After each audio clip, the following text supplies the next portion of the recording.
Lesson 5.4, Factor and Solve Polynomial Equations, under the subheading, Factoring by Grouping. This is one of my favorite ways to factor. And really, it's easy to tell when you need to factor by grouping, because the only time you use the grouping method in this class is when there are 4 terms. So let's look at our first example here. Let's say we have x cubed minus 3x squared minus 16x plus 48. When I look at this example, I can clearly see it's not one of the patterns, because those are for binomials. I can't do the easy method or guess and check, because that's for trinomials. This has 4 terms, which means I need to use a completely different method altogether. When there are 4 terms, what we do is we group. Here's the process of grouping. For most of the ones that you're going to see in class, you're going to group the first 2 together and the last 2 together. As you move on in your mathematical careers, you may have to rearrange terms to group them together. But for what we're going to see, especially when we start out here, we are going to simply start by grouping the first 2 terms together and the second 2 terms together. If you notice, I included that minus sign, okay, in between the 3x squared and the 16x in the second set of parentheses, which is important, and we'll talk about that as we get to the second set. To group, I look at my first 2 terms and I think, what can I pull out of those first 2 terms? When I do that, I see I can pull out an x squared, which would leave me with x minus 3. When I look at my second set of parentheses, I have to determine what I can pull out of there. And that's where this sign becomes important. Whatever that sign is, that's the sign you are pulling out, whether it's a positive sign or a negative sign. So in this case, I'm definitely pulling out a minus. And between 16x and 48, the common monomial term there is 16. So I'm pulling out a negative 16 from my second 2 terms. When I do that, I'm left with x. And when I take the 48 and divide it by the negative 16, that leaves me with negative 3. Which is great. When you factor by grouping, after you've completed the first step, you need to have 2 sets of matching parentheses. If your parentheses don't match, you cannot continue with grouping, and it's simply not factorable in that method. So, good for us. I noticed that my 2 terms now do match inside the sets of parentheses. What I do from this point is I think about this as a binomial. Here's one term.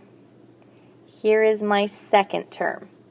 Between those 2 terms, what do we have in common? What we have in common is the set of parentheses. I can factor that out of both terms. So I'm going to pull out the x minus 3. And then just like when we pulled out the x squared up here, I always have to write what I have left in the parentheses. If I pull an x minus 3 out of this first term, I'm left with x squared. If I pull out the x minus 3 from the second term, I'm left with negative 16. Now I have x minus 3 times the quantity x squared minus 16. I'm not quite done yet. I have to look inside each set of parentheses. This guy's finished, nothing I can do. But when I look at this guy, I notice I still have a binomial and I have perfect squares, which means this guy can continue with the perfect squares pattern, square root of the first minus the square root of the second, square root of the first plus the square root of the second. And then I can also pull down this x minus 3. I have to continue to bring that down. This is my final answer. Now, in lesson 5.3, we learned how to multiply 3 binomials together. So if you wanted to, you could multiply these 3 binomials together, and you should get our original polynomial. Let's look at another factoring by grouping. Let's say we have 27t cubed plus 45t squared minus 3t minus 5. First thing I look for, is there anything I can factor out of all 4 terms? And that answer is no. I can't factor anything out of all 4. Because there are 4 terms, the only way I know how to factor this is to factor by grouping. When we do that, I'm going to group the first 2 terms together and the second 2 terms together. Looking at just my first 2 terms, I notice I can factor out a 9t squared from both of those. When that happens, I'm left with 3t plus 5. Looking at my second set, well, there's nothing in common between the 3t and the 5, but if you remember, we do have to pull out that sign, which is negative, and since there's no common monomial term, I'm just going to pull out a negative 1. Okay? All that does is, when I divide both of these terms by negative 1, that will give me a positive 3t plus 5.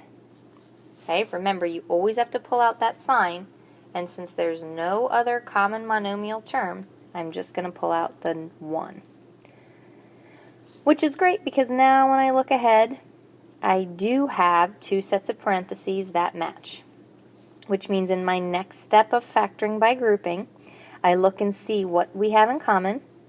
I factor that out of both sets here, so I pull out the 3t plus 5, and I'm left with 9t squared from the first term and minus 1, or negative 1, from the second term. Not quite done yet. I'm done with the grouping process, but I still have to look inside each binomial and see if there's anything I can do. First binomial, done.